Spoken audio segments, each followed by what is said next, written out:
देखिए, उत्तराखंड के इस खंड में हम आज जनपद पिथौरागढ़ से आरंभ कर रहे हैं और आज से हम उत्तराखंड के जितने भी 13 जनपद हैं, उन सभी को डिटेल में समझेंगे। हर एक पॉइंट बहुत महत्वपूर्ण नहीं है, लेकिन क्योंकि है तो आपको पता होना चाहिए। बिकॉज उत्तराखंड में आप जानती हैं पिछले कई सालों से कैसे भी प्रश्न आपके एग्जाम में आ जाता है। तो देखिए, पिथौरागढ़ उत्तराखंड के कुमाऊं जिले में पड़ता है। और कहाँ पर पड़ता है, इसके लिए आइए चलिए एक मैप देख लेते हैं। तो देखिए, ये उत्तराखंड का मैप है और आप इसमें देख रहे होंगे कि पिथौरागढ़ की जो भौगोलिक अवस्थिति है वो कहाँ पर है। तो ये आपको पिथौरागढ़ दिखाई दे रहा है, ठीक है। तो ये पिथौरागढ़ है। आप देख सकते हैं कि पिथौरागढ़ के एक तरफ आपको चाइना दिखाई दे रहा है, एक तरफ नेपाल दिखाई दे रहा है। तो दो अंतर्राष्ट्रीय सीमाओं से लगने वाला ये राज्य है उत्तराखंड का। और आप जहां तक आप इस मैप में देख पा रहे होंगे, केवल एकमात्र एक जिला है, सॉरी राज्य बोल दिया मैंने गलती से। एकमात्र जिला है जिसकी सीमाएं दो राष्ट्रों से मिलती हैं, यानी कि दो अंतर्राष्ट्रीय सीमाएं इसमें हैं। तो ये भी अपने आप में एक प्रश्न बन सकता है आपके लिए कि बताइए उत्तराखंड का कौन सा ऐसा जिला है जिसकी दो अंतर्राष्ट्रीय सीमाएं बनती हैं। तो फिर ये कौन सा है, पिथौरागढ़ है। अंतरराज्यीय तो काफी सारे जिले हैं, है ना, लेकिन अंतरराष्ट्रीय एक ही जिला है। और इसकी कोई भी अंतरराज्यीय सीमा रेखा नहीं बनती। आप देख सकते हैं किसी दूसरे राज्य से इसकी सीमा रेखा नहीं मिल रही है, ठीक है। तो ये मैप को आप देखिए, ध्यान दीजिए। और अब हम पिथौरागढ़ के लिए पढ़ना स्टार्ट करते हैं, ठीक है। अगर हम राज्य जिलों की बात करें, उत्तराखंड के अंदर कौन कौन से जिलों से इसकी सीमाएं बनती है, तो देखिए चमोली से बन रही है, बागेश्वर से बन रही है, अल्मोड़ा से बन रही है और चंपावत से बन रही है। तो उत्तराखंड के 4 जिलों के साथ इसकी सीमाएं बनती हैं, क्रमशः चमोली, बागेश्वर, अल्मोड़ा और चंपावत, ठीक है। और वैसे अंतरराष्ट्रीय की बात करें तो चाइना और नेपाल से बनती है। भारत के किसी दूसरे राज्य से पिथौरागढ़ की सीमा नहीं बनती, ठीक है ना। जैसे आप देख रहे होंगे उत्तरकाशी है, देहरादून है, हरिद्वार है ना, और पौड़ी है, उधम सिंह नगर है, नैनीताल है। इनकी सीमाएं तो हिमाचल प्रदेश और उत्तर प्रदेश से बन रही है, बट पिथौरागढ़ की किसी अन्य राज्य से नहीं बन रही, सिर्फ अंतरराष्ट्रीय और अंतर जिला इसकी सीमाएं होंगी। ओके, देखिए पिथौरागढ़ को पिथौरागढ़, पिथौरा, पिथौरागढ़, पिथौरगढ़ आदि नामों से जाना जाता है, बट हम पिथौरागढ़ बोलते हैं और यही इसका प्रचलित नाम है।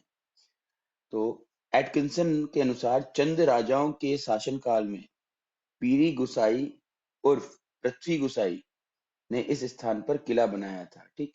तो किसने बनाया था, देखो गढ़ मतलब किला होता है, पता ही है। तो पृथ्वी गोसाई ने इस स्थान पर किला बनाया था, जिसके नाम पर इसे पिथौरागढ़ कहा जाता है, ठीक है। तो ये याद रखना आपका, पृथ्वी से लिया गया होगा पृथ, और गढ़ तो आप जानते ही हैं, हम किले को गढ़ कहते हैं। तो इस प्रकार से इसका नाम पिथौरागढ़ पड़ गया, ठीक है। तो ये जो एटकिंसन है, इन्हीं के अनुसार पिथौरागढ़ के किले के संबंध में एक नाम इन्होंने दिया, इसको लॉर्डन फोर्ट कहा जाता है, ठीक है। जिसको आधुनिक जो लेखक है वो लंदन फोर्ट के नाम से भी जानते हैं। इसका कोई आधार नहीं है लेकिन, और ये लंदन फोर्ट के संबंध में जो मत दिया जा सकता है वो ये है कि भाई जो अंग्रेज रहे होंगे यहाँ पर, ने अमेरिका में इसी नाम से 2 किलों का निर्माण करवाया है, क्योंकि अंग्रेजों की कॉलोनीज जो थी वो पूरे वर्ल्ड वाइड थी। तो अमेरिका में इन्हीं इसी नाम से लंदन फोर्ट के नाम से इन्होंने किले का निर्माण कराया। तो हो सकता है कि पिथौरागढ़ में भी इन्होंने इस नाम से एक किले का निर्माण कराया हो, है ना। देखिए 1756 में एक किला पेंसिल्वेनिया में फ्रांस एवं भारत के युद्ध के दौरान बनाया गया था। दूसरा किला 1756-57 में टेनेसी के अमेरिका में है, ब्रिटिश सेना हेतु बनाया गया था। जो 2 किले बनाए गए हैं ना, उनकी बात ही बता रहे हैं। तो देखिए ये सारी बातें तो इतनी इंपॉर्टेंट नहीं है हमारे, इसलिए हम आगे को चलते रहेंगे। और ये आपने नोट भी नहीं करना है, मैंने आपसे पहले भी कहा है कि जितना कुछ आप लोग पढ़ेंगे वो सब नोट करना जरूरी नहीं है, ठीक है। तो देखिए डॉक्टर मदन चंद्र भट्ट के अनुसार एक कत्यूरी शासक रहे हैं। आपको पता ही है कि कुमाऊं में कत्यूरी शासकों का राज रहा है पहले से। तो कत्यूरी शासकों में एक थे आपके प्रीतम देव। ये क्या नाम है देखिए, प्रीतम देव, जिसको राय पिथौरा साहिबी कहा जाता है। जिसे कहा जाता है राय पिथौरा साहिबी कहा जाता है। ऐसा मानना है पिथौरागढ़ का संस्थापक इन्हीं को माना जा सकता है। तो पिथौरागढ़ का संस्थापक कौन है, प्रमाणिक नहीं है। बस जो डॉक्टर मदन चंद भट्ट हैं उन्होंने अपने अनुसार ये बात कही है कि हो सकता है कि जो कत्यूरी शासक प्रीतम देव है, जिनको राय पिथौरा साहिबी कहा जाता था, वही पिथौरागढ़ के संस्थापक। तो अगर ये प्रश्न आता है आपका पिथौरागढ़ के संस्थापक कौन है, तो प्रीतम देव इसका आंसर आप कर सकते हैं। ठीक है, कि पिथौरा शाही द्वारा अपने शासन को शक्तिशाली बनाने के उद्देश्य से 1398 1398 में सोर घाटी में एक अभेद्य किला बनाया गया, जिसे पृथ्वीगढ़ के नाम से जाना गया। ठीक है, अब ये पृथ्वीगढ़ ही आगे चल कर पिथौरागढ़ बनेगा। ठीक, यही किला कालांतर में पिथौरागढ़ एवं तत्पश्चात पिथौरागढ़ के नाम से जाना गया। यह किला वर्तमान में राजकीय बालिका इंटर कॉलेज भवन के हॉल में ध्वस्त हो गया है। ठीक है, तो ये पिथौरागढ़ के, हम सिर्फ इतिहास की बात कर रहे हैं कि कैसे नाम पड़ा होगा पिथौरागढ़। हर जिले का नाम किस आधार पर पड़ा होगा, उसकी ओरिजिन पर हम जाएंगे और उसके बाद जो विशेष बातें हैं उसकी, उस पर हम चर्चा करेंगे। ठीक है, डॉक्टर भट्ट ने एक साक्षात्कार में लेखक में को बताया भी है कि पिथौरागढ़ के नामकरण के विषय में कुछ भी कहना मुश्किल काम है, किंतु बस वही बातें हैं कि जब इतिहास पढ़ता है व्यक्ति, तो वो इतिहास की बातों को साक्ष्य मानते हुए फिर अपने जो भी आ, वो व्यूज होते हैं, जो ओपिनियंस होते हैं, उनको डेवलप कर लेता है। ठीक है, ऐसे ही राम सिंह, डॉक्टर राम सिंह के अनुसार पिथौरागढ़ के किलों का निर्माण गोरखा काल में हुआ था। चूंकि गढ़ नामांत के शब्द गोरखों की ही देन है, मतलब कि ऐसे नाम जिनके लास्ट में गढ़ लगता है, ये सारे जो नाम हैं गोरखों द्वारा ही दिए गए हैं, ऐसा किसका मानना है, डॉक्टर राम सिंह का मानना है। तो जबकि कत्यूरी काल में किलों का स्थापत्य शैली यह थी ही नहीं। ठीक है, तो इसीलिए डॉक्टर राम सिंह का ये मानना है कि पिथौरागढ़ का निर्माण जो है वो गोरखों के समय में कराया गया होगा। हम्म, मुख्यालय पिथौरागढ़ में ही है। जिले का मुख्यालय क्या है आपका, पिथौरागढ़ है। ठीक है, पिथौरागढ़ जिला भी है और पिथौरागढ़ आप जानते हैं कि शहर भी है। जिला जो है उसकी सीमाएं तो बहुत दूर दूर तक है, जिसमें आप कह सकते हैं कि लोहाघाट भी आता है, आपका बागेश्वर का रेंज भी आता है ना। तो उसका मुख्यालय कहाँ है, पिथौरागढ़ में। जैसे नैनीताल जिले में आप रहते हैं तो आप जानते हैं कि डिस्ट्रिक्ट नैनीताल बहुत ज्यादा फैला हुआ है, बट उसका मुख्यालय कहाँ पर है, नैनीताल शहर में है। ठीक है, इसके पड़ोसी जिले कौन से हैं और देश कौन से हैं, देखो अभी अभी थोड़ी देर पहले आपको मैंने मैप दिखाया था ना, तो आप देखिएगा, ये आप याद कर लीजिएगा कि पूरब में नेपाल है। नेपाल कहाँ है, पूरब में है। ये होता है, देखिए डायरेक्शन आपका, ये पूरब होता है, आपको पता ही है ना, और ये उत्तर होता है। आपने देखा कि चाइना यहाँ पड़ रहा था आपका, और नेपाल इस साइड पड़ रहा था, तो नेपाल पूरब में आ जाएगा, चाइना का आएगा आपका उत्तर में आ जाएगा। ठीक है, हालांकि विशुद्ध रूप से उत्तर और पूरब नहीं है ये, लेकिन फिर भी अगर दिशा पूछी जाए तो पूर्व में नेपाल और उत्तर में चीन। ऐसे ही पश्चिम उत्तर में चमोली है, दक्षिण पश्चिम में अल्मोड़ा है, और दक्षिण में चंपावत है। ठीक है, ऐसे करके आप ये जो इसके जिले जिससे लगते हैं, जिनकी सीमाएं इसके साथ बनती हैं, उनको आप याद कर सकते हैं। क्षेत्रफल देखिए इसका, ये इंपॉर्टेंट, देखो ये पॉइंट इंपॉर्टेंट है बहुत ज्यादा। ठीक है, ये पॉइंट बहुत इंपॉर्टेंट है, इसको नोट कीजिएगा आप लोग, याद भी कीजिएगा और मैप के साथ याद कीजिएगा। हाँ, ऐसे मत याद करना, विदाउट मैप आप याद करोगे तो आप भूल जाओगे। मैप के साथ याद करने का कोशिश कीजिएगा। मैंने आपको मैप दिखाया है थोड़ी देर पहले, अगर नहीं देख पाए तो आप बैक जा सकते हैं इस वीडियो में और मैप को पॉज करके अच्छे से देख सकते हैं। ठीक है, वरना आपके गूगल में भी आपको ये अवेलेबल रहता है। तो देखिए, क्षेत्रफल कितना है ये हमारे लिए इतना महत्वपूर्ण नहीं रहता, घनत्व क्या है यहाँ का, तो 69। ठीक है, घनत्व कैसा, जनसंख्या घनत्व की बात कर रहे हैं, जन घनत्व। जन घनत्व क्या होता है, देखो जैसे एक छोटे से क्षेत्र में माने कि इस क्षेत्र में 2 लोग रह रहे हैं। ठीक है, इतना ही क्षेत्र है आपका, इसमें 100 लोग रह रहे हैं। ठीक है, बहुत सारे लोग रह रहे हैं। तो जहां पर कम क्षेत्र में अधिक लोग होंगे, वहां का जनघनत्व अधिक होगा, है ना। उसी क्षेत्र में कम लोग होंगे, जनघनत्व कम हो जाएगा। तो मतलब किसी एक क्षेत्र विशेष में रहने वाले लोगों की संख्या के आधार पर उस क्षेत्र का जनघनत्व निर्धारित किया जाता है। तो ये हो गया आपका जनघनत्व। जनघनत्व के आधार पर पिथौरागढ़ का 11वां स्थान है। क्यों है? कारण ये है क्योंकि देखो पहाड़ी क्षेत्र है, पहाड़ी क्षेत्र होने की वजह से आप जानते हैं कि जनसंख्या उतनी नहीं है। ठीक, जैसे सबसे अधिक जनघनत्व कहाँ है हमारे उत्तराखंड में? तो हरिद्वार का जनघनत्व सबसे अधिक है क्योंकि वहां पॉपुलेशन बहुत ज्यादा है। ठीक है, तो जो भाबर के क्षेत्र हैं, तराई के क्षेत्र हैं, वहां पर जनघनत्व अधिक दिखेगा आपको, पहाड़ों के क्षेत्र में आपको जनघनत्व कम दिखेगा। ठीक है, साक्षरता दर यहाँ की कितनी है? तो 82.93 है, ये इंपॉर्टेंट नहीं है। ठीक है, पुरुष की साक्षरता दर क्या है और महिला की क्या है ये देख लीजिएगा। हाँ, किस जिले की साक्षरता दर सबसे अधिक है ये जरूरी है। तो साक्षरता दर के अगर संदर्भ में हम बात करें तो जिले का चौथा स्थान आता है, ये आप नोट कर सकते हैं। हम्म, साक्षरता दर के स्थिति में अगर बात करें तो जिले का चौथा स्थान है। ये आपको प्रश्न ऐसे भी एग्जाम में दे सकता है अगर थोड़ा डिफिकल्ट बनाएगा। तो दिए गए जिलों को साक्षरता दर के आधार पर क्रम से लगाइए। तो उस क्रम में अगर पिथौरागढ़ का नाम होता है तो ये चौथा जिला कहलाएगा। राइट, तो तहसीलें कौन कौन सी हैं? देखो पहली बात तो 12 तहसीलें हैं इसके अंदर। पिथौरागढ़, मुंशारी, धारचूला, डीडीहाट, गंगोलीहाट, गणाई, गणाई गंगोली, बेरीनाग, बंगापानी, देवलथल, कनाली छीना, थल, और इसके अलावा एक उप तहसील भी है जिसका नाम क्या है? पाकू है। आप लोगों को समझ में आ तो रहा है ना? बहुत ज्यादा धीमा तो नहीं हो रहा, बहुत फास्ट तो नहीं हो रहा। जो जो मैं कह रहा हूं आपसे उसको नोट करते हुए चलो। जैसे मैंने आपसे कहा कि इसके जो वो है क्या बोलते हैं, पड़ोसी जिले हैं, देश है, इनको नोट कर लीजिए आप। ठीक है, आपसे मैंने कहा कि इसका जनघनत्व में कौन सा स्थान है, तो 11वां, इसको नोट कर लीजिए आप। आपसे फिर मैंने कहा कि इसमें कितनी तहसीलें? 12, तो ये नोट कर लीजिए। तहसीलों के नाम नोट नहीं करने हैं, बस 12 तहसीलें ये नोट कर लेना। वैसे ये भी इंपॉर्टेंट नहीं है, बट आप जानते हैं कि उत्तराखंड के प्रश्न जब पूछे जाते हैं तो कहीं से भी कुछ भी पूछ देते हैं, तो हमको तैयार रहना है पूरी तरह से। ठीक है, कि हम कोशिश करें कि हम इतना पढ़ लें कि हमसे पूछा अगर कोई क्वेश्चन जा रहा है तो हमको आना चाहिए, है ना?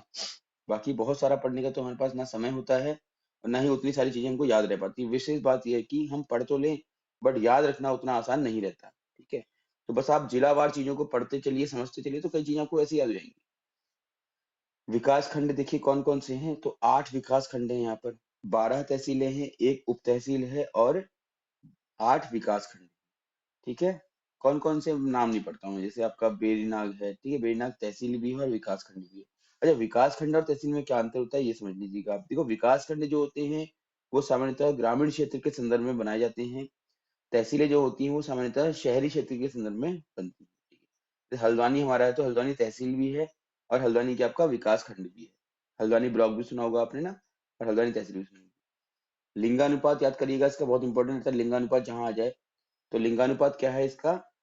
1020 है और लिंगानुपात की दृष्टि से ये राज्य का कौन सा जिला है? छठा जिला है। ठीक है, विधानसभा क्षेत्र बहुत इंपॉर्टेंट होते हैं, देखो याद करना है। विधानसभा क्षेत्र कितने हैं यहाँ पर? 4 हैं। कौन कौन से हैं? धारचूला, डीडीहाट, पिथौरागढ़ और गंगोलीहाट। ठीक है, और ये भी, ये तो बहुत इंपॉर्टेंट हो जाएगा आपके लिए, गंगोलीहाट अनुसूचित जाति का। ठीक है, अनुसूचित जाति हेतु रिजर्व्ड है कौन सा? गंगोलीहाट। ठीक है, तो ये आपने बिल्कुल कंठस्थ कर लेने हैं। विधानसभा क्षेत्र कौन कौन से हैं? कि धारचूला है, डीडी हाट है, पिथौरागढ़ है और गंगोली हाट है। क्योंकि 2022 में विधानसभा के चुनाव होने वाले हैं तो संभवतः ये प्रश्न आपसे एग्जाम में पूछा जा सकता है। ठीक है, तो 4 सीटें हैं यहाँ पर, कहाँ? पिथौरागढ़ में, ये आपको याद रखना। चलिए आगे बढ़ते हैं हम। इसका संक्षिप्त इतिहास क्या है, मैं आपको थोड़ा सा बताने का प्रयास किया कि कैसे ओरिजिन है, कहाँ से आया है, सब कुछ ना। ठीक है, तो जिन्होंने थोड़ा सा लेट ज्वाइन किया है हो सकता है उनका मिस हो गया हो, बट कोई बात नहीं, अगर हो भी गया है तो चल जाएगा। देखिए, क्षेत्र का प्राचीन नाम सोर था। सोर, 100 सड़क वाला, हाँ देख सकते हैं आप लोग स्क्रीन पे, इसको नोट कीजिएगा। सोर शब्द का प्रथम प्रयोग राजा आनंदमल, आनंदमल, ठीक है नोट कर लीजिएगा, आनंदमल के बास्ते रई अभिलेख, कौन सा अभिलेख है? बास्ते रई अभिलेख में मिलता है। ठीक है, तो ये अगर पूछा जाता है आपसे कि जो पिथौरागढ़ है उसका प्राचीन नाम क्या था, तो प्राचीन नाम इसका सोर था, है ना? और इस सोर शब्द का प्रयोग कहाँ मिलता है? तो आनंदमल के बास्ते रही अभिलेख में मिलता है। इसे आप नोट कर सकते हैं। ठीक है। हालांकि इस पूरे में सिर्फ इतना इंपॉर्टेंट है कि पिथागोरस का प्राचीन नाम क्या था, तो वो क्या है? सोर है। संभवतः सोर शब्द की उत्पत्ति सोड़ लेक, है ना, के वनों से हुई होगी। सोड़ लेक का अर्थ होता है ठंडे वन। सोर शब्द की उत्पत्ति कहाँ से हुई होगी? तो सोड़ लेक से। और इसका अर्थ क्या होता है आपका? ठंडे वन। जिस प्रकार धान के खेतों को धनाढ़, केले के बगीचों को केलाड़, है ना, तो उसी प्रकार से सोराड़ शब्द बनने की संभावना रही होगी। ये सिर्फ एजम्पशंस हैं, ये अपने अपने ओपिनियंस हैं लेखकों के। ठीक। सोर या सोराड़ शब्द की उत्पत्ति में सर्वप्रथम श्री पद्मादत्त पंत जी, ठीक है, पद्मादत्त पंत जी ने अपने विचार व्यक्त किए हैं। इनके अनुसार बम लोग पश्चिम नेपाल, जिसका मूल स्थान सोराड़ या सौराष्ट्र से आए ऐसा माना जाता है, इस क्षेत्र का नाम सोराड़ पड़ गया होगा। ये सब बातें हैं अपनी मनगढ़ंत। ठीक। आपने याद रखना है कि इसका जो प्राचीन नाम है वो सोर है। बाकी कैसे पिथागोरस की तरफ चल रहा है ये बात कर रहे हैं। सबसे प्रमाणित मत सोर, सर या सरोवर का विकसित रूप माना जाता है। और पिथौरागढ़ में आजादी की अलग जगाने का श्रेय प्रयागदत्त पंत जी को जाता है। ये नोट कर लीजिएगा। प्रयागदत्त पंत जी का संबंध किससे है? पिथौरागढ़ से है। ठीक है। और किस संदर्भ में है? कि इन्होंने आजादी के लिए यहाँ पर काम किया। 1930 में विदेशी वस्त्रों को मोस्टामानू मंदिर प्रांगण में जलाया गया था, जिसका शुभारंभ लक्ष्मण सिंह महल ने अपना विदेशी कोट जलाकर किया था। तो मोस्टामानू मंदिर कहाँ पर है? मोस्टामानू मंदिर कहाँ पर है? पिथौरागढ़ में। कृष्णानंद उप्रेती ने अध्यापकी छोड़कर कांग्रेस की सदस्यता ग्रहण की। इनके द्वारा 1928 में वर्नाकुलर मिडिल स्कूल की स्थापना की गई। तो पिथौरागढ़ में वर्नाकुलर मिडिल स्कूल की स्थापना किसके द्वारा की गई? तो कृष्णानंद उप्रेती द्वारा की गई। इंपॉर्टेंट नहीं है, मैं फिर से कह रहा हूँ आपसे कि जो चीजें मैं आपको बता रहा हूँ वो सब इंपॉर्टेंट नहीं है, बट क्योंकि अगर है तो हमको कम से कम ऐसा होना चाहिए कि हमने कभी पढ़ा है। तो कभी कभी पढ़ा हुआ भी हमारे माइंड में क्लिक कर जाता है। इसके बाद आप एक या दो बार इस वीडियो को देख लीजिएगा अच्छे से, तो हो सकता है आपको वैसे याद हो जाए। तो हर एक चीज लिखनी नहीं है, लिखना कम है आप। ठीक है। तो ये नोट कर सकते हैं आप, वर्नाकुलर मिडिल स्कूल की स्थापना पिथौरागढ़ में कब की गई? 1928 में की गई। ठीक है। इसके बाद इसका नाम King George six King George sixth कोरुसन हायर सेकेंडरी स्कूल रखा गया। किंग जॉर्ज सिक्स्थ, ये वाला पॉइंट जो देख रहे हैं ना आप, ये हायर सेकेंडरी स्कूल रखा गया। ठीक है। और वर्तमान में ये क्या है कि राजकीय इंटर कॉलेज है। हम लौट कर वतन आएंगे तो आजादी लेकर ही हमें आशीर्वाद दीजिए। यह कथन तहसीलदारी त्याग कर आंदोलन में हिस्सा लेने वाले दुर्गा सिंह रावत का था। ये इंपॉर्टेंट नहीं है। 1850 में हिसार में बेकार ली गई, जो 1857 के समय यह प्रथा बंद हो गई थी। जरूरी नहीं है लिखना। 1908 में इलाहाबाद कांग्रेस में जौहार से राम सिंह पांगती ने प्रतिभाग किया। ठीक है। जौहार मेला सुना होगा आपने, हमारे हल्द्वानी में भी लगता है ये। ठीक है। 21 मई 1921 को धारचूला और मुंशारी में कुमाऊं परिषद की शाखाएं खोली गई। ये भी आपके लिए महत्वपूर्ण इतना नहीं होता है। 1921 में प्रयागदत्त पंत और कृष्णानंद उप्रेती ने हुड़ेती में कांग्रेस कार्यालय शुरू किया। और 1924 में अस्कोट में राजशाही के खिलाफ आंदोलन शुरू हुआ, जिसे अस्कोट आंदोलन कहा जाता है। ये आप नोट कर लीजिएगा कि अस्कोट आंदोलन कब शुरू हुआ था? तो आपका 1924 में स्टार्ट हुआ था। ठीक है। और अस्कोट आंदोलन में क्या हुआ था कि राजशाही के खिलाफ ये आंदोलन हुआ था, ये ब्रिटिशर्स के खिलाफ आंदोलन नहीं था। बजेटी में मिडिल स्कूल की स्थापना, ये इंपॉर्टेंट नहीं है आप लोगों के लिए।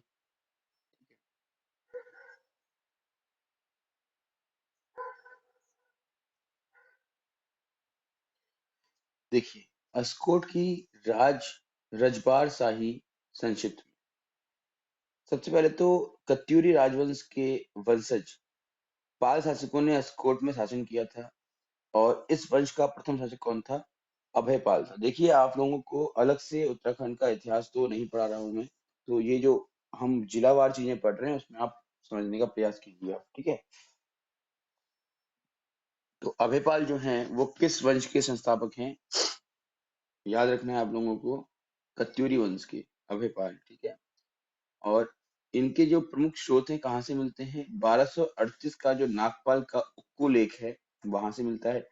आप लोगों के लिए अभी फिलहाल इम्पोर्टेंट ये है कि कत्यूरी राजवंश के वंशज पाल शासकों ने अस्कोट में शासन किया, और इनके जो प्रथम शासक थे वो कौन थे? अभयपाल थे। ये आप नोट कर लीजिएगा।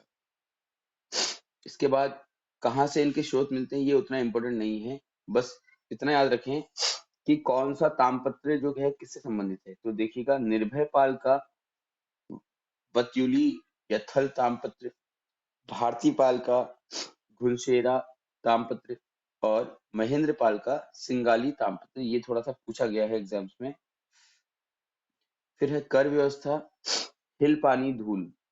हिल पानी धूल बरसात या गर्मी में कीचड़ या धूल से बचने के लिए सड़कों हेतु लिया जाने वाला कर, ठीक है। ये उस समय का है जिस समय कौन थे?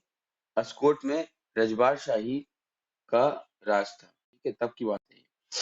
फिर है शाउली, तामपत्र बनाने के लिए जो कर लिया जाता था उसको शाउली कहते हैं। शोल, जल्लाद हेतु कर, ठीक है, जल्लाद क्या होता है आप जानते ही हैं, जो फांसी वगैरह देता है। रोक, शाही सेवकों हेतु। परी, राजमहल के प्रहरी हेतु। और विसौदी, बेगार कर, ठीक है।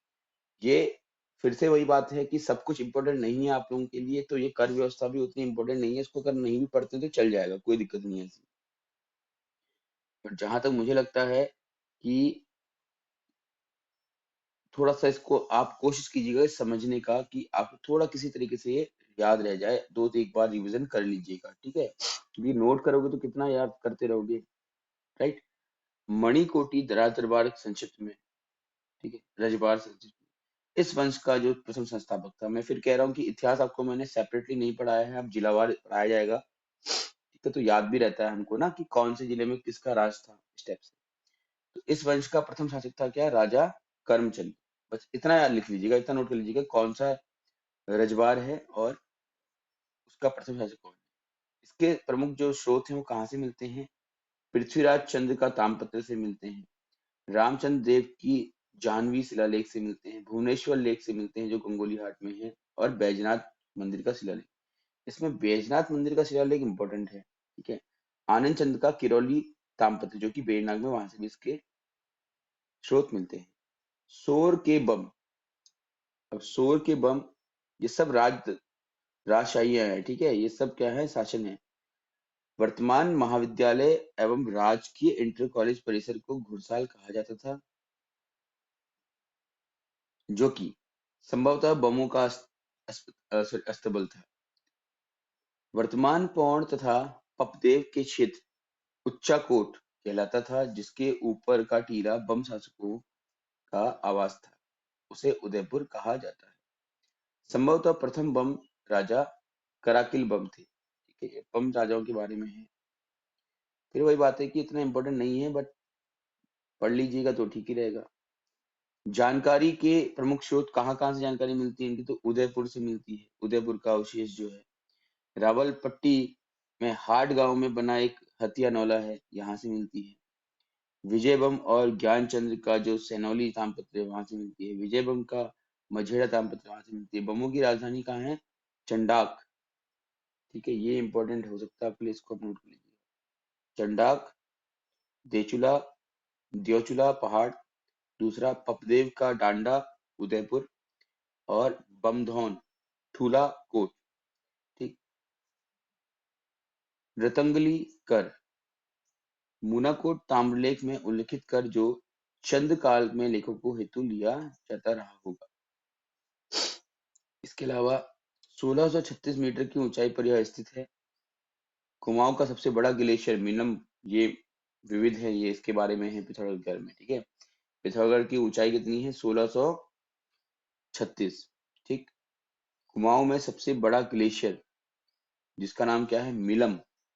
मिलम ग्लेशियर कहाँ है आपका? पिथौरागढ़ में है, राइट। गोरी और काली का संगम जौलजीबी में होता है, ये इंपॉर्टेंट है आपके लिए। गोरी और काली का संगम कहाँ होता है? जौलजीबी में, ठीक है।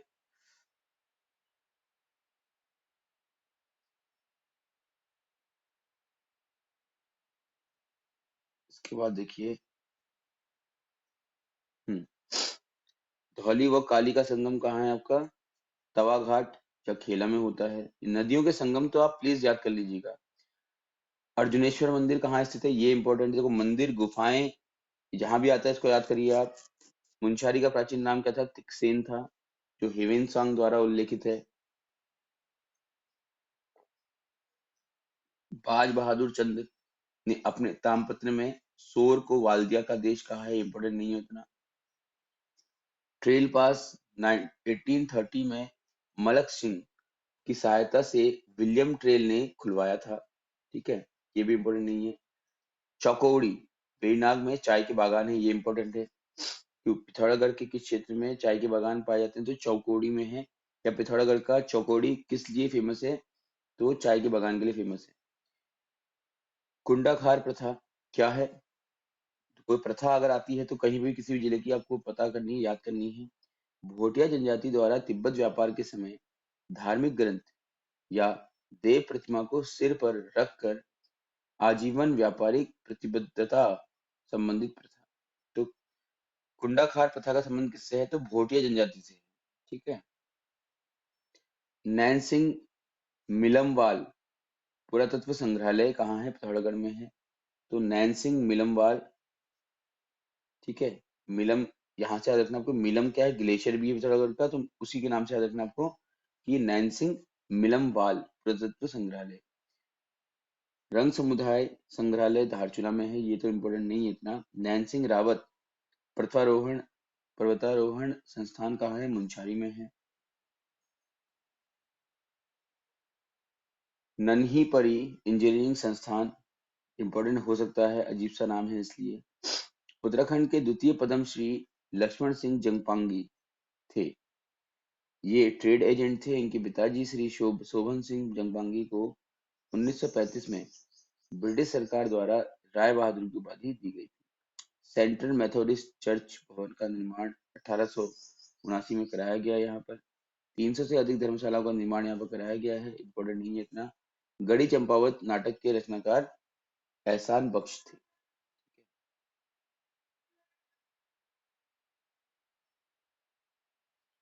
इसके बाद ये सब हम विविध पढ़ रहे हैं, विशेष बातें जो हैं पिथौरागढ़ के संबंध में। मध्य हिमालय मध्य हिमालय की रंगपा जनजाति महिलाएं पुस्तक की लेखिका कौन है? मालती ग्वाल है। ये पुस्तक थोड़ा सा इंपॉर्टेंट हो सकती है। किताब कहीं भी आए तो देख लीजिएगा, विशेषकर जो वर्तमान किताब है, ये 2008 की किताब है ना। तो रंगपा जनजाति महिलाएं, यानी कि जो मध्य हिमालय की रंगपा जनजाति होती हैं उनकी महिलाओं के संबंध में ये पुस्तक लिखी गई है। पुस्तक की लेखिका नाम है मालती ग्वाल। ऑपरेशन ब्लू एंजल क्या है? तो 18 और 19 अगस्त 1998 को मालपा में कैलाश यात्रा मार्ग में आए भूस्खलन में चलाया गया था, ठीक है। इसे ऑपरेशन ब्लू एंजल कहा गया, ठीक। महाराजा पार्क 1965 में भारत पाक युद्ध में सियालकोट बॉर्डर के समीप महाराजा के नामक स्थान पर शहीद 17 वीर जांबाज सैनिकों की स्मृति में इस पार्क का निर्माण कराया गया है। इतना याद रखना है कि महाराजा पार्क कब बनाया गया है? तो 1965 की याद में। महिला संन्याल महिला संन्यास आश्रम घुप्पोड़ 17वीं सदी में कैलाश मानसरोवर यात्रियों का आश्रय स्थल रहा था। वर्तमान जिला मुख्यालय के निकट ही यह आश्रम ऐतिहासिक मान्यताओं से परिपूर्ण है। पर्यावरणविद प्रभात कुमार उप्रेती को पॉलिथीन बाबा के नाम से जाना जाता है। ये इंपॉर्टेंट हो सकता है, आपसे पूछ सकता है कि पॉलिथीन बाबा के नाम से किसे जाना जाता है? प्रभात कुमार उप्रेती। इनका संबंध कहाँ से है? पिथौरागढ़ से, ठीक है। होम स्टे योजना 2017 में शुरू की गई है, ठीक है। होम स्टे योजना की शुरुआत 2017 में की गई और ये कुटी गांव धारचूला से की गई है, ठीक है। इसके अलावा शौका लोगों में मृतकों की स्मृति में पाषाण में बने स्मारक, ठीक है, ये कहाँ क्षेत्र में है? शौका क्या है? जनजाति है, राइट। जनपद की प्रमुख गुफाएं कौन कौन सी? देखिए, बहुत इंपॉर्टेंट हैं गुफाएं। फिर से कह रहा हूँ, मंदिर गुफाएं आदि अगर आती हैं तो आपको याद करनी है। इनमें से कुछ बहुत महत्वपूर्ण होती हैं, कुछ ऐसी हैं कि लगता है महत्वपूर्ण नहीं है बट एग्जाम में अचानक से पूछ देता है, तो सब पढ़नी है। पाताल भुवनेश्वर का नाम तो आप सभी ने सुना होगा, चाहे आप गए हों चाहे ना गए हों। ठीक है, यहाँ पर 13 23 33 प्रकार की क्या है, देवी देवताओं के निवास स्थान है। देखो जो 33 करोड़ बोलते हैं ना, 33 करोड़ नहीं होता, 33 कोटि होता है, 33 प्रकार के देवी देवता होते हैं, उन सभी के क्या यहाँ पर आपको निवास स्थान पाए जाते हैं। कहाँ है? गंगोली हाट की गुहा में। पाताल भुवनेश्वर, स्वधम, सुमेरु, राजा रानी, नागधरोड़ की गुफा, भवानी उडियार, भाटकोट की गुफा, कपिलेश्वर की गुफा, ये सब कहाँ है? पिथौरागढ़ में है। इनको आप नोट कीजिएगा विशेषकर। व्यास गुफा पूछा जाता है कई बार। ठीक है, कहाँ है? आपका काला पानी के निकट है। कौन सी गुफा? व्यास गुफा। कुचिया देव उडियार बलुआ कोट में है। ठीक, अब आपके लिए तो एग्जाम में बलुआ कोट वगैरह नहीं होगा ना, आपके तो एग्जाम में होगा कि व्यास गुफा कहाँ पर है, तो पिथौरागढ़ में है। ठीक है, कुचिया देव उडियार कहाँ है, तो पिथौरागढ़ में। ऐसे प्रश्न आएंगे, आपको सिर्फ पिथौरागढ़ के संदर्भ में याद करना है इसको। ठीक है, आपको ये याद नहीं करना है कि कुचिया देव बलुआ कोट में है, व्यास गुफा काली पानी में, इतना टिपिकल याद नहीं करना आपको। ठीक है, इसके अलावा आप देखिए पिंकू उडियार, बरम उडियार, गलछिया ये सब कहाँ है? धारचूला में है। छीनी गुफा अस्कोट में है। छीनी गुफा इंपॉर्टेंट है, आप पढ़ लीजिएगा। अस्कोट का नाम जहां भी आए वो इंपॉर्टेंट होगा। भीमड़ा गुफा कनार क्षेत्र धारचूला से होने वाली छिपला केदार यात्रा मार्ग में पड़ती है। छिपला केदार यात्रा कहाँ से होकर चलती है, तो धारचूला से होती है, याद रखना छिपला केदार। ठीक है, अब जनपद की प्रमुख झीलें हैं, देखो कौन कौन सी हैं। छिपला कुंड, अभी छिपला केदार बताया था ना आपको मैंने, वही छिपला कुंड है। पड़ौज है, पड़ौज कुंड, ककरोल कुंड, गौरी कुंड का नाम तो सुना ही होगा। ठीक है, ये गौरी कुंड ये वाला गौरी कुंड नहीं है, हाँ ये गौरी कुंड एक वहां भी है आपका, कहाँ? केदारनाथ में। ठीक है, पार्वती कुंड, हरदेव कुंड, मोताल कुंड। ठीक है, याद रखना गौरी कुंड ये केदारनाथ में पड़ता है आपका। ठीक है, तो इसके ये वाला गौरी कुंड नहीं है। में मोताड़ ताल ये सब धारचूला में है। थामरी कुंड, गौरी ताल, नंदा कुंड जो कि मिलम में है, ये सब कहाँ है आपका? मुंशारी में पाया जाती है। ओके, इसके बाद बहुत बोरिंग तो नहीं हो रहा ना? आप देखो कल तक हम जो पढ़ रहे थे बहुत कम कम था, अब हम जिले की हर एक, मैं कोशिश कर रहा हूँ कि जिले की हर एक बात आपसे शेयर कर दूं, ताकि इनमें से कुछ आए तो आपका बस मिस ना हो एग्जाम में, है ना? क्योंकि लेक्चर का एग्जाम है, एक भी पॉइंट मिस होता है तो एक नंबर मिस हो रहा है, समझ लीजिए आप। और छोटा मोटा नहीं है, उत्तराखंड में काफी क्वेश्चन आने वाले, मोर देन 30 क्वेश्चन आपके आएंगे वहाँ ना। तो पहला तो यह है कि उत्तराखंड का जो सेक्शन है उसी में क्वेश्चन आएंगे उत्तराखंड के। उसके अलावा जो इतिहास भूगोल है वो भी तो आएगा ना। भारत का भूगोल अगर हम बात करेंगे तो भारत के भूगोल में क्या उत्तराखंड का भूगोल नहीं आएगा ना? तो दोनों में ही इसके प्रश्न आप लोगों के लिए इंपॉर्टेंट रहेंगे। गर्म पानी मदकोट में, ये गर्म पानी यहाँ भी है आपका, भवानी से ऊपर, बताइए आपको। फिर है आंचरी ताल, सीपू गांव या धारचूला। अब जिले की प्रमुख नदियां कौन कौन सी नदियां देखिए आप। पूर्वी धौली गंगा, सबसे पहले तो धौली गंगा है, उसमें पूर्वी और पश्चिमी देखिएगा। दामड़ा घाटी से निकलती है ये। अभी मैं आपको नदियों का मैप भी दिखाऊंगा, उसमें आप और क्लियर करेंगे, बाद में करेंगे उस मैप को हम जब पूरा पढ़ लेंगे इसको। इसकी सहायक नदियां हैं लिस्सर, नांगलिंग, यांटी। ये सब याद करने की जरूरत आपको नहीं है, सिर्फ पूर्वी धौली गंगा याद रखो आप। ठीक है, बहुत ज्यादा डिटेल में जाने की जरूरत नहीं है। देखो इसमें पड़ने वाले झरने कौन से? विर्थी फॉल का नाम सुना होगा आपने। विर्थी फॉल 126 मीटर ऊंचा झरना है जो मुनस्यारी में स्थित है, बहुत फेमस है, एक पर्यटक स्थल है, बहुत अच्छा है ना? फिर है किमसेन झील, विर्थी विर्थी फॉल को लिख लीजिएगा आप, हाँ विर्थी फॉल। ठीक है, किमसेन झील, एलागाड़ नदी, धारचूला में यह झरना 12 मास गिरता है। फिर है रांथी झरना, धारचूला से आगे रांथी गांव में पड़ता है। ज्योरुत्था जलप्रपात, तिंथा जलप्रपात, भेलिया की छीड़ या भेल छीड़, और गरांव जलप्रपात। ठीक है, तो ये सारे ही जलप्रपात पढ़िएगा आप हालांकि, लेकिन विरथी फॉल इंपॉर्टेंट है आपके लिए, क्योंकि विरथी फॉल बहुत फेमस है, पूछा जाता है कई बार एग्जाम्स में, है ना। फिर है गौरी नदी। तो पहली थी आपकी पूर्वी धौली गंगा, ठीक। और अब है गौरी नदी, जो कि मिलम ग्लेशियर से निकलती है। मिलम ग्लेशियर से निकलने वाली नदी का नाम बताओ तो गौरी नदी है, ठीक है ना। यह काली की सबसे लंबी सहायक नदी है, और काली के साथ मिलने के बाद ये शारदा बन जाती है।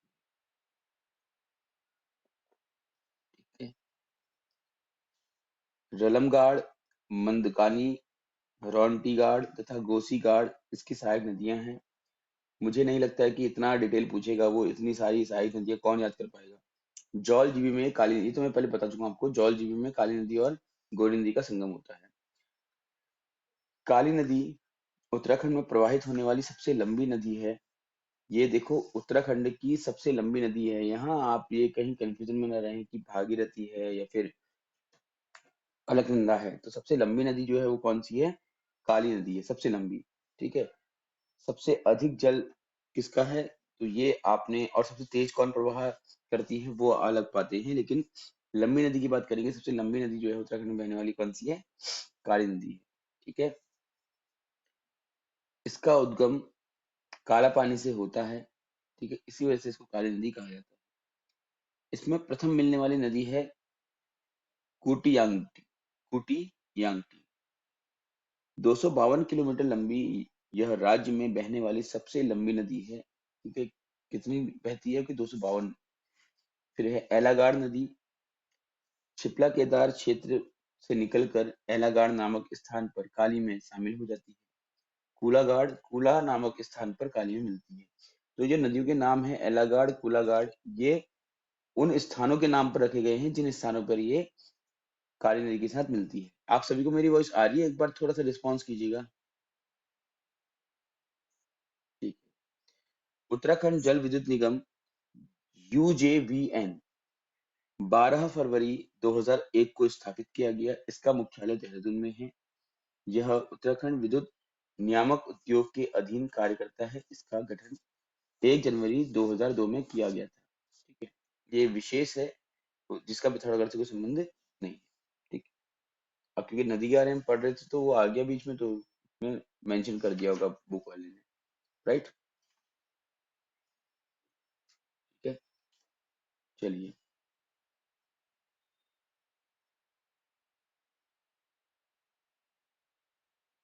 जिले की प्रमुख जल विद्युत योजनाएं कौन कौन सी, देखिए। सबसे पहले थे धौली गंगा, जो पूरी धौली गंगा नदी है ना उस पर बनी है धौली गंगा जल विद्युत परियोजना, जो कि 280 मेगावाट क्षमता की, याद रखना जरूर आप।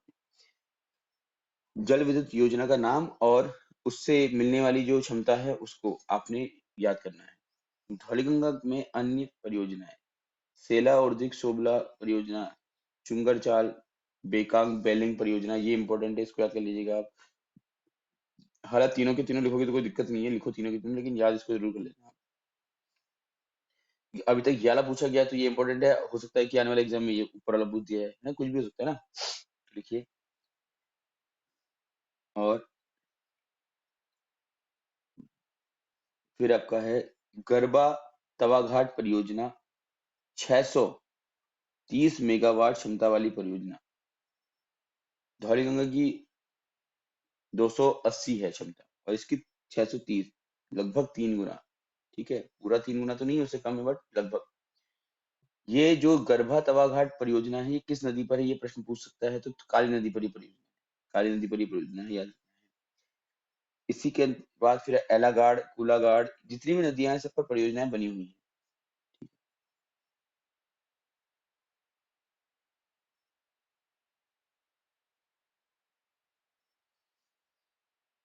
ठीक है। आई थिंक आपको धीरे धीरे चीजें याद हो रही होंगी। एक मिनट, हाँ।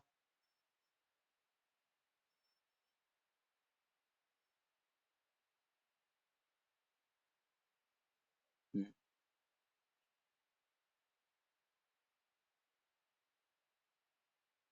देखिए, तंगा परियोजना मोती घाट परियोजना सेरा घाट नदी पर पड़ती है, ठीक है। सेरा घाट का नाम सुना होगा, थोड़ा जाते हुए आपने।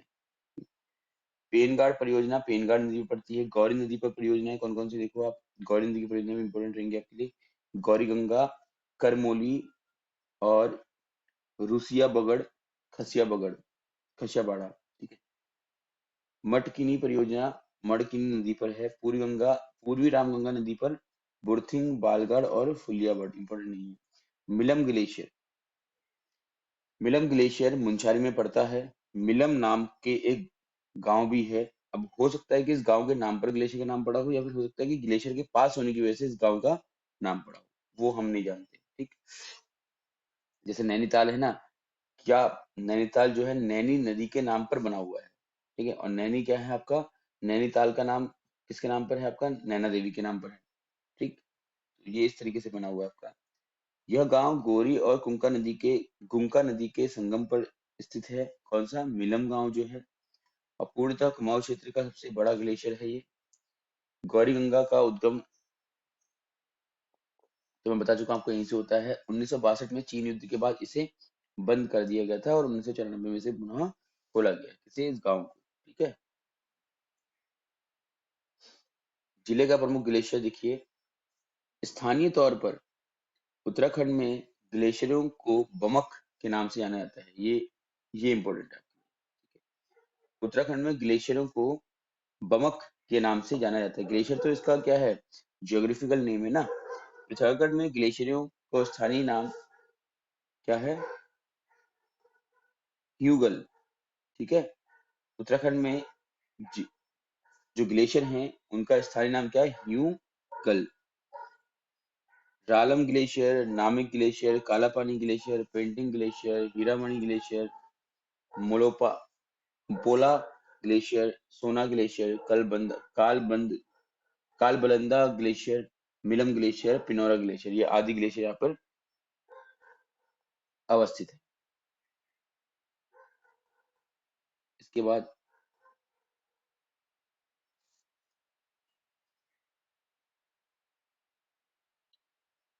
जिले के प्रमुख मंदिर आते हैं आपके। ठीक है। जिले के दर्रे नहीं आए ना यहाँ पर प्रमुख ग्लेशियर के बाद। एक मिनट।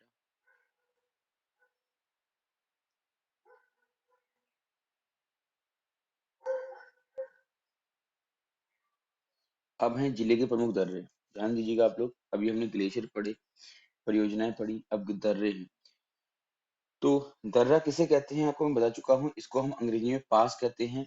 ठीक है। जैसे दो पहाड़ियों के बीच से जाने वाला जो रास्ता होता है उसको पास कहते हैं। तो ये वही संकरे मार्ग हैं जो दो पहाड़ी क्षेत्रों को आपस में जोड़ते हैं। क्योंकि पिथौरागढ़, चमोली, बागेश्वर चीन और चंपावत क्षेत्र के उच्च हिमालयी क्षेत्र से सीमाएं बनाता है। ठीक है ना। तो आपको पता ही पिथौरागढ़ की स्थिति क्या है। सब उसके आसपास के जो क्षेत्र सब पहाड़ी क्षेत्र हैं, तो वहां से इनका क्या बनेगा, कुछ लिंक मार्ग तो बनेगा ना। तो लिंक रोड जो होगी, जो मार्ग बनेगा वो क्या होगा, आपका दर्रा बन जाएगा। ठीक है। पिथौरागढ़ और चीन के मध्य दर्रे कौन से, ये बहुत इंपॉर्टेंट है, दर्रे याद रखने हैं आपने, ये भूलना नहीं है। दामरा, एक मिनट।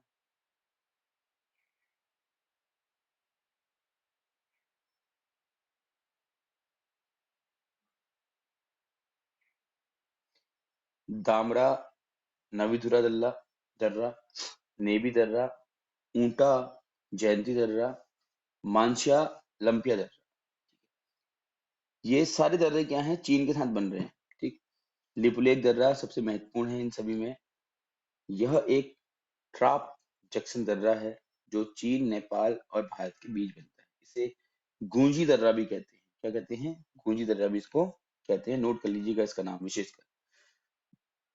अब हाथों हाथ पेन से नोट करते हुए चल रहे हैं ना। ठीक है, जरूरी है हाँ, क्योंकि बाद में आप फिर भूल जाओगे कि मैंने क्या क्या आपको नोट करवाया था। फिर एक एक चीज आपको देखनी पड़ेगी वीडियो में, तो इससे बेटर है कि नोट करते हुए चलिए। तो लिपुलेख दर्रा को क्या बोलते हैं, गुंजी दर्रा भी कहते हैं। यह दर्रा कैलाश मानसरोवर यात्रा के लिए प्रसिद्ध है। तो कैलाश मानसरोवर यात्रा के लिए कौन सा दर्रा प्रसिद्ध है आपका, लिपुलेख। ठीक है। इसके बाद 2015 में भारत चीन के मध्य लिपुलेख समझौता हुआ, जिसका विरोध नेपाल ने किया। ठीक। भारत और नेपाल के बीच लिपुलेख समझौता किस वर्ष हुआ है, तो 2015 के बीच हुआ। पिथौरागढ़, चमोली के मध्य दर्रे कौन कौन से हैं, अब ये भी इंपॉर्टेंट रहता है आपका कि कौन सा दर्रा किसको जोड़ता है। तो बाराहोती, ठीक है, बाराहोती बहुत इंपॉर्टेंट दर्रा है, पूछा जाता है एग्जाम में कई बार। तो बाराहोती दर्रा पिथौरागढ़ चमोली को जोड़ता है। इसके अलावा भी 3 दर्रे हैं, वो उतने इंपॉर्टेंट नहीं है। टोपी डूंगा, है ना, मार्चयोंग और लातूरा। फिर है पिथौरागढ़ के स्थानीय दर्रे, जो पिथौरागढ़ की ही पहाड़ी को जोड़ते होंगे आपस में। तो धारमिला दर्रा, नामा दर्रा, खदिया दर्रा, जयंतीधुरा दर्रा, ग्यो ग्योगाड़ दर्रा, सिल्ला दर्रा। सिल्ला दर्रा जो है वो इसलिए इम्पोर्टेंट हो जाता है क्योंकि ये उत्तराखंड का दूसरा सबसे ऊंचा दर्रा है। सबसे ऊंचा दर्रा कौन सा है, तो आपको मैंने जब पढ़ा रहा था उत्तराखंड स्टार्टिंग में बताया था कि माणा दर्रा जो है वो सबसे ऊंचा दर्रा होगा, ठीक है। और ये क्या करता है, सिल्ला दर्रा दामरा और व्यास घाटी को आपस में जोड़ता है। पिथौरागढ़ बागेश्वर के मध्य एकमात्र ट्रेल पास दर्रा है,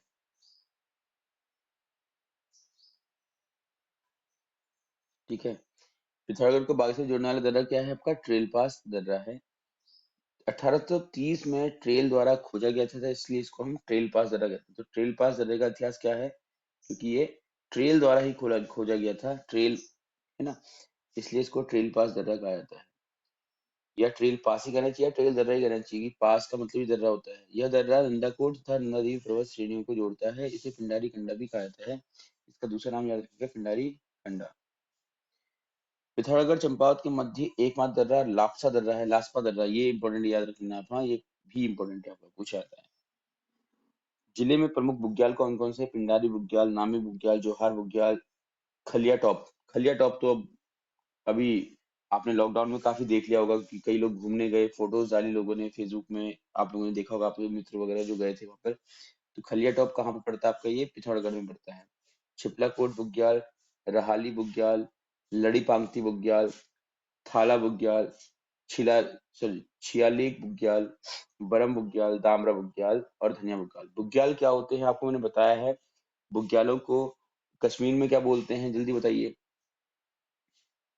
बुग्यालों को हाँ, बताओ। हम्म, राइट आंसर। कश्मीर में इसको मर्ग बोलते हैं, जैसे गुलमर्ग नाम सुना होगा आपने, ठीक है। तो ये बुग्याल क्या होते हैं, पहाड़ी क्षेत्र पर ऊंची चोटी के आसपास, या फिर कह सकते हैं कि पहाड़ी ऊंची ऊंचाई पर जो प्लेन घास के मैदान होते हैं, हम उसको बुग्याल कहते हैं। जिले के प्रमुख मंदिर देखिए, ध्वज का खंडेनाथ मंदिर, ठीक, सतगढ़ और प्लेटा मार्ग के ऊपर 7,500 फीट की ऊंचाई पर यह शिव मंदिर है। यह मंदिर गुफा में है, ठीक है। और कापड़ी लोगों के पूर्वजों द्वारा इस मंदिर को बसाया गया था, ये ऐसा कहा जाता है।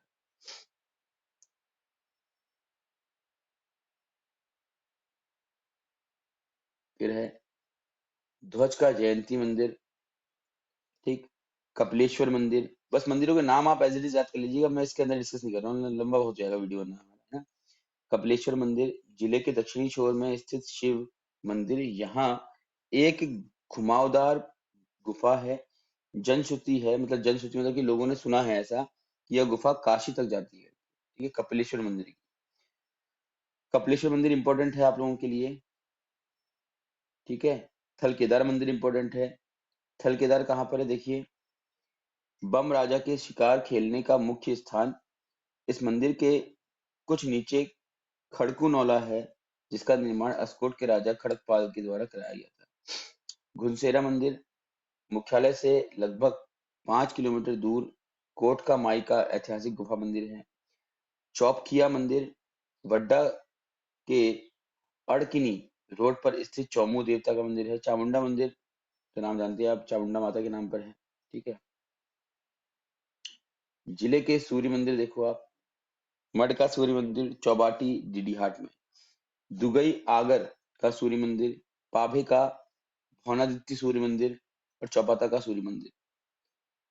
फिर है चटकेश्वर मंदिर, अर्जुनेश्वर मंदिर। ये आप प्लीज, आपसे रिक्वेस्ट है कि इसको मैं डिटेल में डिस्कस नहीं कर रहा हूँ, ठीक है, आप एज इट इज नोट कर लीजिएगा इनको, है ना। जो इसकी डिटेल लिखी है अंदर से आप पॉज करिएगा और खुद लिख लीजिएगा इसे। अर्जुनेश्वर मंदिर, कुचिया देव मंदिर, नकुलेश्वर मंदिर, गुरुना माता मंदिर, दुगई आगर विष्णु मंदिर, कौटली का विष्णु मंदिर और हाट काली का मंदिर। अब देखो इनमें भी हाट काली का थोड़ा सा इंपॉर्टेंट है, इसको देख लीजिएगा आप, ठीक। गंगोली हाट का बहुत फेमस मंदिर है, हाट काली का। राइट। जो लोग बिलोंग करते होंगे या गए होंगे गंगोली हाट को, उनको पता होगा, है ना।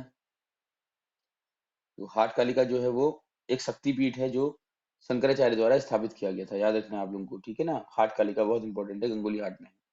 गंगोली हाट के अन्य मंदिर देखो आप, मंकेश्वर मंदिर, चुम्र को चुम्रल देव चुरमल देव मंदिर, गुप्तेश्वर मंदिर, सिराकोट का मंदिर है, उल्का देवी मंदिर है पिथौरागढ़ में, कामाख्या देवी मंदिर, ये भी इंपॉर्टेंट है, ठीक है। कामाख्या देवी 1972 में कासनी में स्थापित किया गया, उत्तराखंड में कामाख्या का एकमात्र मंदिर है। कोट गाड़ी देवी मंदिर, ये भी इंपॉर्टेंट है आपका, ये भी आपका बेड़नाथ के आसपास ही पड़ता है, ठीक। कोटमन्या चौकोड़ी में स्थित है, कलियानाग को अभयदान मिला था यहाँ पर, और मनचाही मुराद पूरी होती है, ऐसा कहा जाता है कोट गाड़ी में। कोकिला माता देवी मंदिर, ठीक है। गोप्पा बौद्ध मठ, गोम्पा गोम्पा बौद्ध मठ, ये नोट कर लीजिएगा, इंपॉर्टेंट है, ये मंदिरों के बीच में एक मठ आ गया है तो इंपॉर्टेंट हो जाएगा। बौद्धों का एक मठ है गोम्पा, जो कि सुखोली में है पिथौरागढ़ के। होरका होकरा मंदिर, माँ कौशल्या देवी मंदिर, नंदा देवी मंदिर, ये इंपॉर्टेंट है, नंदा देवी मंदिर, इसको याद करिएगा आप लोग, ठीक है। नंदा देवी राज यात्रा निकलती है आपकी, आपने सुना होगा। नंदा देवी का मेला लगता है पिथौरागढ़, अल्मोड़ा और नैनीताल में। छिपला केदार मंदिर, नौला देव मंदिर, धूरा मंदिर, ठीक है। सारे मंदिर इसमें सिर्फ नाम ले ले रहा हूँ, आप लोग प्लीज इसको देख लीजिएगा। आप सिर्फ जितना याद रखना कि ये मंदिर कहाँ है, उत्तराखंड में, बस हो गया, इसके अलावा कुछ मत याद रखो, इसके अंदर फर्क नहीं पड़ता, ठीक है। हंसेश्वर मंदिर, तालेश्वर मंदिर, धनलेख मंदिर, लछैर मंदिर, बागनाथ मंदिर, बागनाथ ये थल वाला बागनाथ है, ठीक है, बागेश्वर वाला अलग है, ओके।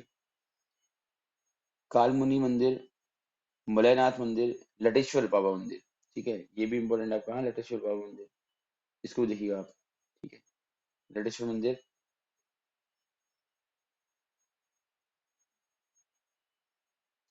फिर है ग्यार देवी मंदिर, कबला देव और गुलांच और सेरल देव मंदिर, ठीक है, ये मंदिर हो गए आपके।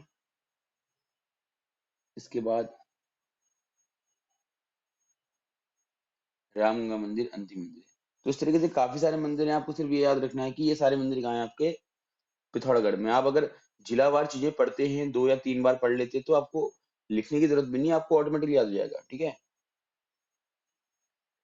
अब देखिए तहसील, देखिए आप, धारचूला तहसील, कैलाश मानसरोवर यात्रा का इसको प्रवेश द्वार भी कहा जाता है, ठीक है। अब तहसीलवार ये चर्चा है, बट मैं ज्यादा डिस्कशन नहीं करूंगा इसमें, आपका तहसीलवार फिर भी देख लेना, चलिए थोड़ा थोड़ा देखेंगे इसको हम, है ना। पहली तहसील आपकी कहाँ है, धारचूला तहसील। तो धारचूला फेमस है किस बात के लिए, क्योंकि यहाँ से कैलाश मानसरोवर यात्रा आरंभ होती है। ये दो शब्दों से मिलकर बना है, धार तथा चूला। धार का अर्थ होता है आपका पर्वत का किनारा, और चूला का अर्थ तो आपको जानते हैं चूल्हा होता है।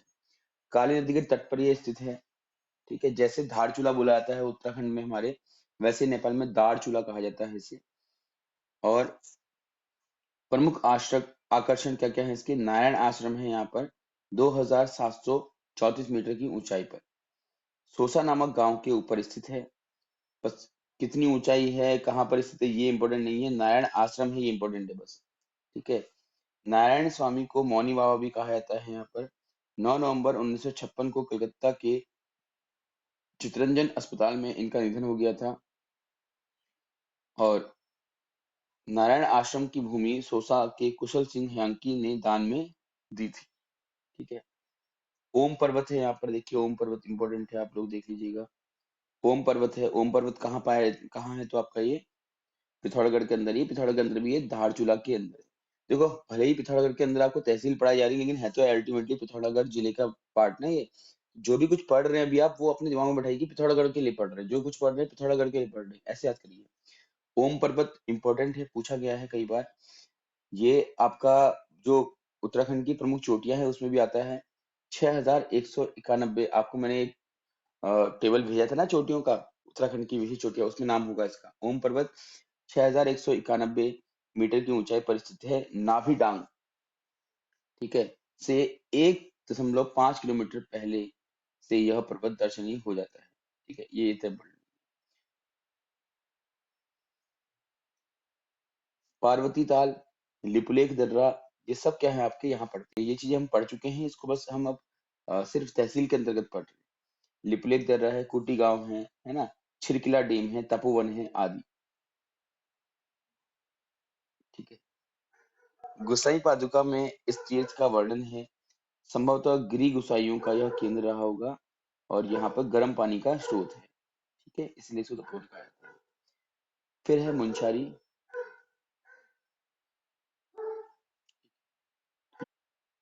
तो देखिए तहसील मुंशारी, ये जोहार घाटी का प्रवेश द्वार भी माना जाता है, जोहार घाटी का। ठीक है। डॉक्टर बी डी पांडे के अनुसार जोहार शब्द की उत्पत्ति जीवा शब्द से हुई है, जिसका अर्थ होता है जिया यानी पृथ्वी और ज्यानी यानी नदी। ठीक है। मुनि का सेरा अर्थात तपस्वियों का तप स्थल भी इसको कहा जाता है। ठीक है, इसलिए इसको मुंशारी कहा गया है। मुनि से बना मुन। ठीक है। पुराना नाम इसका है तिकसेन, मैंने पहले भी बताया है आपको, ये तो है ना। मुंशारी का पुराना नाम क्या है? तिकसेन है। प्रमुख आकर्षण क्या है इसके? देखिए तो प्रमुख आकर्षण सबसे इंपॉर्टेंट और बहुत ही ज्यादा पूछे जाने वाला एग्जाम में क्वेश्चन है आपका, विरथी फॉल।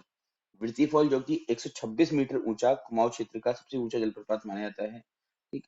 और खलिया टॉप यहाँ का एक ट्रैकिंग या स्थल है, या कहें कि ये बहुत ही अच्छा आपका पर्यटन स्थल है। दरकोट लकड़ी के घरों एवं हस्तशिल्प हेतु जाना जाता है। मास्टर जी म्यूजियम, बाकी तो इम्पोर्टेंट नहीं है, बस विरथी फॉल और खलिया टॉप इसमें विशेष आकर्षण का क्षेत्र। ठीक है। मटकोट है ना, मिलन कुटिया का मेला मुंशारी में आयोजित है, ये याद रखना आप। मेला है तो याद कर लेना, मिलन कुटिया का मेला कहाँ होता है आपका? मुंशारी में आयोजित होता है। ठीक है। और महेश्वरी कुंड कहाँ है? तो ये भी मुंशारी में है। बस जहां पर मैं कह रहा हूँ कि मोस्ट इंपोर्टेंट है उसको प्लीज आप लोग लिखिए, अपनी नोट कीजिए, है ना। बिल्कुल वेट नहीं करना है कि बाद में करेंगे, अभी करना है हाथों हाथ। लेकिन जो मैं कह रहा हूँ कि इंपॉर्टेंट नहीं है उसको बस सुन लीजिए खाली आप, एक बार और देख लीजिएगा इसको, एक बार और देख लीजिएगा तो क्वेश्चन आंसर्स के माध्यम से ही आपको हो जाएगा। फिर है तहसील डीडीहाट। देखिए दिक्तर नाम के पहाड़ की चोटी पर यह स्थित है। डीडीहाट का प्राचीन नाम दिक्तर ही था। ठीक है। डीडीहाट का प्राचीन नाम क्या है? दिक्तर है, क्योंकि ये दिक्तर नाम के पहाड़ की चोटी पर स्थित है। अब उस पहाड़ की चोटी का नाम दिक्तर क्यों पड़ा? ठीक है, या फिर उस पहाड़ की चोटी का नाम पहले दिक्तर पड़ा और इसके बाद डीडीआर का नाम पड़ा, ये सारी बातें यहाँ पर अभी चर्चा हम नहीं करेंगे। ठीक है। इस पहाड़ी में चरमा, गाड़ और भदीगाड़ नदियां बहती हैं। इस नगर में प्राचीन घाटी के में हाट थे। हाट मतलब क्या होता है? बाजार होता है। डीडी हाट में जो हाट वर्ड है उसका अर्थ क्या है? बाजार। ठीक है। कुमाऊनी भाषा में के डांड शब्द से डीडी हाट की उत्पत्ति मानी जाती है। डांड का अर्थ होता है, डांड मतलब कि पहाड़, राइट। डांड मतलब पहाड़, हाट मतलब बाजार, तो पहाड़ का बाजार या चोटी का बाजार ही क्या आपका डीडी हाट कहलाएगा। मुख्य आकर्षण क्या है यहाँ के? देखिए मुख्य आकर्षण, एक बहुत इंपॉर्टेंट आकर्षण बताने जा रहा हूँ आपको, खेचुआ यहाँ की प्रसिद्ध मिठाई है। ठीक है। ये प्रश्न पूछ सकते हैं आपसे, खेचुआ जो मिठाई है वो किस जिले से संबंधित है? तो पिथौरागढ़ से संबंधित है। पिथौरागढ़ में डीडी हाट में ये बहुत फेमस है। क्या होता है खेचुआ? आप लोगों ने खाया होगा, है ना। जैसे आपने अल्मोड़ा की बाल मिठाई खाई है, अल्मोड़ा की चॉकलेट खाई है, तो वैसे ही बनाने का तरीका इसका होता है। और क्योंकि इस मिठाई को खाने में, ऐसा सुना है मैंने, जानकारी नहीं है पूरी, क्योंकि इस मिठाई को खाने में काफी खींचना पड़ता है, बोलते हैं, तो खेचुआ कहा जाता है इसको। बाकी जो सच है मुझे नहीं पता। नारायण नगर यहाँ पर है, नारायण स्वामी द्वारा स्थापित आश्रम है। सीराकोट मंदिर है, भगवान शिव को समर्पित एक मंदिर जिसका नाम सीराकोट है। ठीक है। आते हम अस्कोट पर। ठीक है। अस्कोट पाल शासकों के अवशेष के रूप में राजमहल स्थित है। सर्वाधिक कत्यूरी मार्ग वाला अभ्यारण्य 1986 में स्थापित किया गया था। अस्कोट अभ्यारण्य इसका नाम है। और गजेटियर के अनुसार 80 कोट का क्षेत्र अस्कोट कहलाता है। अस्कोट का प्राचीन नाम क्या है? खसकोट या मुस्कोट, इंपॉर्टेंट नहीं है बट। जल देवी का मंदिर बहुत इंपॉर्टेंट है यहाँ पर, है ना। घुड़पट्टा डीडी हाट में ये पड़ता है। और डीडीहाट तहसील के अंदर ही पड़ रहे हैं सब कुछ हम। तहसील अब आती थल। थल तहसील में क्या इंपॉर्टेंट देखो, तो पूर्व में मुंशारी जोहार क्षेत्र का आयात निर्यात केंद्र था। कौन? थल तहसील, ठीक है। रामगंगा के तट पर ये स्थित है। कहाँ पर स्थित है ये? रामगंगा के तट पर स्थित है। देखिए इस क्लास के माध्यम से आपको मैं बहुत डिटेल चीजें बता रहा हूँ। इतना डिटेल आपको शायद ही किताबों में मिल पाएगा, है ना। और ऐसा नहीं कि नहीं मिल पाएगा, मिल जाएगा आसानी से, बट उतना आप खुद से पढ़ेंगे तो उतना हो सकता है कि एक होता है ना, मुझे अकेले पढ़ते तो बोर्डम होता है, फील होता है, हमको नहीं कर पाते हैं। तो बालेश्वर मंदिर, प्राचीन बालेश्वर मंदिर जिसका निर्माण अशोक चल्ल द्वारा किया गया था। एक हथिया देवाल रामगंगा एवं बाल्ती नदी के संगम पर बलतिर एवं अलमिया गांव के मध्य ये बनाया गया, ठीक है। ये इतना इंपॉर्टेंट को हटा देते हैं हम यहाँ से। गंगोली हाट तहसील देखिए, गंगोली हाट नगर को 400 विक्रमी संवत। अब ये प्रश्न आपसे है इतिहास का कि विक्रम संवत किस उपलक्ष्य में आरंभ किया गया है, किसके द्वारा आरंभ किया गया? तो विक्रमादित्य की शकों पर विजय के बाद ये संवत आरंभ किया था, ठीक है। मानस खंड में इसे शैल देश कहा गया है। शैल देश किसे कहा गया है? बताइए। गंगोली हाट को कहा गया। यह प्राचीन जमणकोट जिला और मणिकोट का किला भी है। जमणकोट किला है, मणिकोट का किला भी है। यहाँ पर माँ कालिका के सिद्धिपीठ मंदिर है। पाताल भुवनेश्वरी गुफा है आपको गंगोली हाट में, ठीक है। अभी अभी बताया था आपको मैंने,